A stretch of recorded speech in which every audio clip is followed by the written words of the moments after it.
What's up guys, you're watching TUGGtv. It is a Friday evening, I just got back from work and I'm going to be doing something a little different today. So as you guys know, we have a setup over here, and in terms of our tracking and recording, we have used and have been using a lot of VSTs when it comes to our instruments to get the sound. There is a video we have done where we covered, our sort of home, bedroom, studio setup and everything you need. There's a link to it in the description. You can check it out there or over here. This video essentially is me trying out a couple of free Bass VSTs that I have come across. Now these VSTs have been around for a while, so I thought I might as well check it out, because normally when I'm recording bass guitar I use a VST, but I use Amplitude 4, which is a paid VST. So I wanted to see two things. Firstly, the market itself has evolved so much. So how is software when compared to a regular amp? We've done a comparison on that. You can check that out as well. The second thing I wanted to understand is how good are these free VSTs and how do they hold up? The first one we're going to try out is GK Amplification 2 LE. So this is LE because there is a full / paid version of this particular VST. I am trying out the free version. So firstly, there is only a limited set of amps and cabinets available in this, but let's see what it sounds like. So here we have it. This is what the UI looks like. Now I also want to make clear that this is not a sponsored video and I haven't tried these VSTs before. I'm trying them right now, so I have no idea what they're going to sound like. If I have to look at what's over here, I can see that they have a couple of amp models, but the only one available to me is the MB150. Similar story when it comes to the cabinets. They also seem to have some miking options. That's pretty cool. And I think off the top what I can see is you can select your channels, you can bypass, you have a limiter, you also get to sort of move the microphone. When I say microphone, I mean in this DAW and the position of it, and I think that's going to change the sound. Let me see what this thing sounds like at stock. So here's my bass. For those of you wondering, this is a Chord Action V5 Plus, and I'm going to keep everything pretty much in the middle so that we hear exactly what it sounds like. And yes folks, I use a pick to play, deal with it. So what do you sound like, GK Amplification? It's definitely on the roomy side now that I hear it.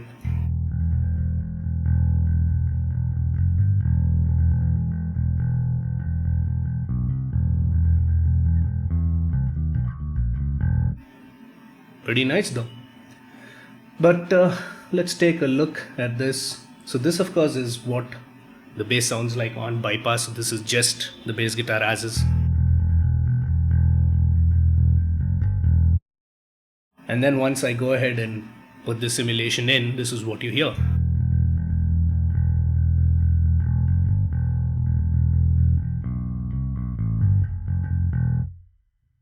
It's, like I said, it's on the roomy side. It's got a nice big boom to it. I've kept all the parameters quite flat. So when it comes to treble and the low mids and all of that, I'm keeping it quite flat over here. What I've also observed about this is it's got this low cut feature. I wonder what that does. Okay, I see what it does here. So when I activate the low cut, what it sort of does is it takes all those big boomy and roomy frequencies and sort of cuts it out, so the bass sounds a little more ringy, for a lack of better words. So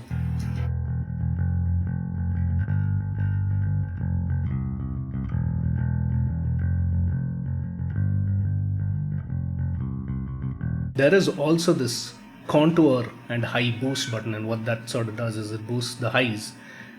I wonder what the contour does. So right now the contour has been off. I'm just going to turn it up. Let me see what changes.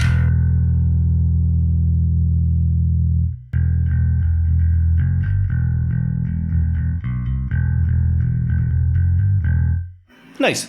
So what I gather from this particular contour button, according to me, what it's really doing is it sort of scoops out the mids. So if you're going to be tracking and recording, it will cut through a mix. That's, according to me, what is happening with the contour. Good feature though. I'm also gonna muck about with these speaker settings, moving them about. You can, oh okay, this is interesting, you can also change the angle of the mic, which is also going to change, you know, the way it sounds. You could go from a dynamic mic to this flat mic setting that it has. Yep, that definitely has changed the tone. That boom has gone away. So I think what I like about this is it definitely gives you a lot of freedom and a lot of tweaking. So, you know, if you want to meddle about and make a very custom sound, I think this will do fine. It is on the boomy side, and I'm not sure if this is the best simulation to play with a pick, but if you're playing with your fingers, I reckon that this might actually put out some good sound.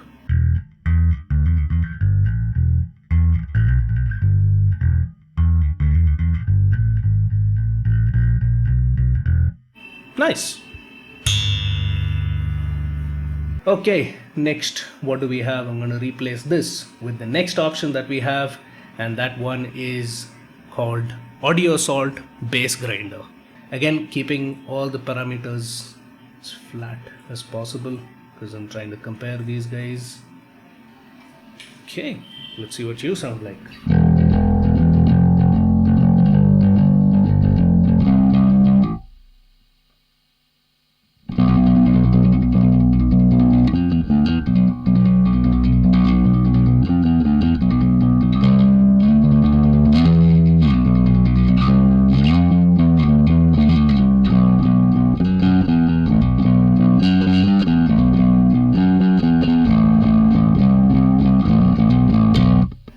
Nice. Now, I for one definitely like my bass on the gnarlier side, although I'd say this particular setting is a little too gnarly, but I like it. I think this particular VST will work quite well for metal.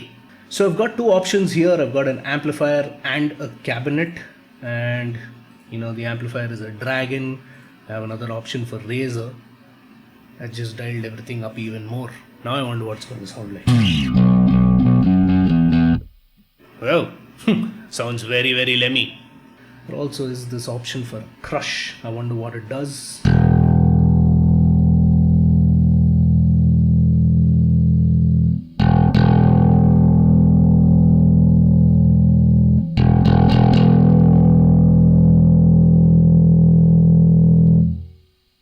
Okay, honestly, I can't make out what it really does. Theoretically, I'm sure it does pretty much the same job that the Contour did on GK Amplification's VST. So I'm guessing this sort of scoops out the mids a little bit so that it cuts through a mix. But honestly, this amp already has a lot of mids going on. I'm not even sure we really need this. Gain is something you can definitely turn down, because if you're going to have to turn that thing up high, you're going to sound like you're on. I think this amp sounds best when it's flat. It also has a high pass and a low pass. I would probably end up using a lot more of the low pass because, you know, I definitely think this needs to cut out some of the higher frequencies. So that's kind of what I'm going to do. Actually, I'll keep both of them in the middle. And yeah, let's see what this sounds like.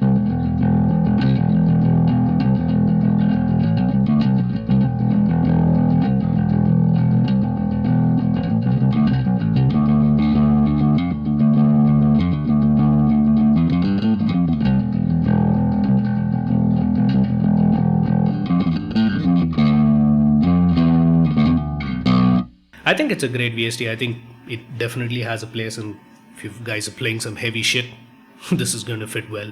And finally, the last one that I want to talk about is the Ronald Passion Bass Preamp. I happened to stumble on it. Oh, by the way, everything I'm talking about, it's linked in the description so you could find it.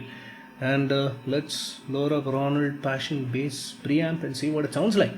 Alright, so just got this guy on. Quite a simpler setup compared to the other guys. Oh, damn. Okay, that was very loud. So I'm firstly gonna go ahead and dial this drive down. That is just way too much drive, but it's got a really nice ring to it.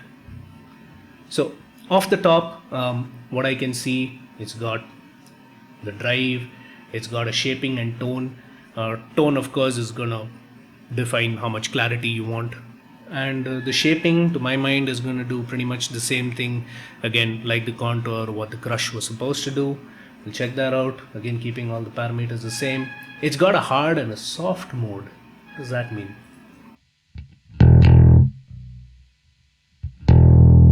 Oh, okay, I see. So the hard mode gives the bass, a lot more punchiness to it.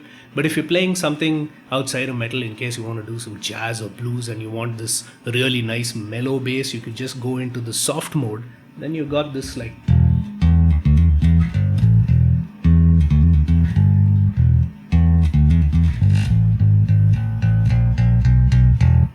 This is nice. Also, extra high, extra low. That's probably the high and low pass. Yep, definitely the high and low pass. I don't really think this needs it, but in case you have to, you can. It's got... Oh, this is also interesting. It's got an option for a single tube as well as a dual tube. So everything I was playing until now was on a single tube. And if I move it into the dual tube, you now have...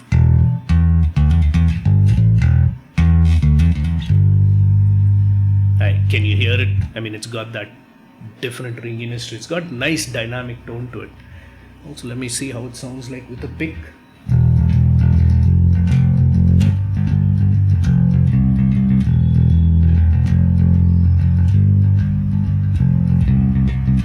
Now gonna try out the shaping. I'm pretty sure that what the shaping is gonna do is define, scoop out the mids and stuff like that. But let's see.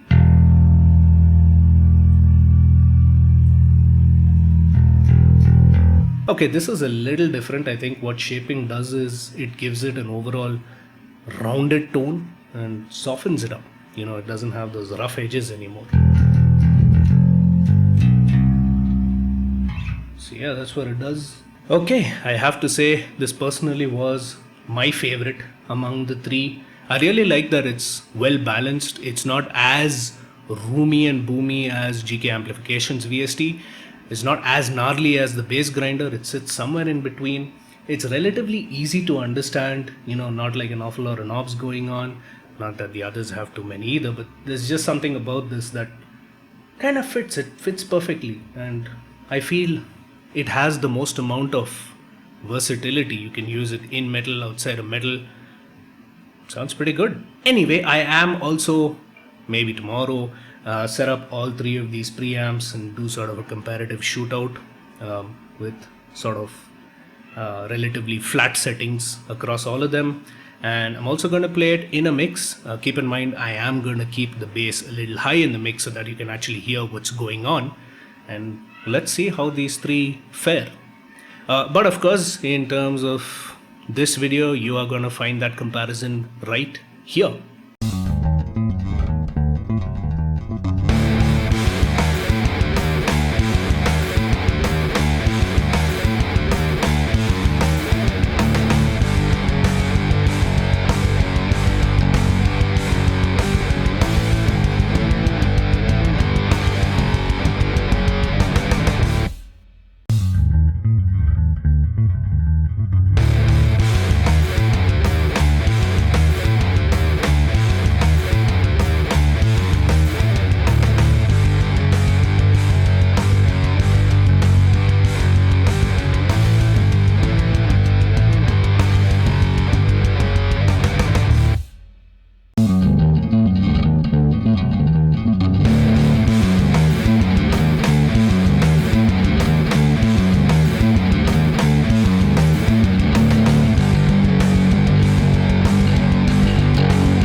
And with that, I come to the end of this video. Just a little something I'm trying, stuff that I come across and I wanted to share with you guys. If you like this, If you want me to do more, you can let me know. Are you using some of these VSTs? What are your thoughts on it? Do you want me to try out some of the VSTs? Let me know. I'll probably hook them up here and let you know what I think about it. Give this video a thumbs up if you like what you see. Subscribe to us for more content. This is TUGGtv signing off. Until next time.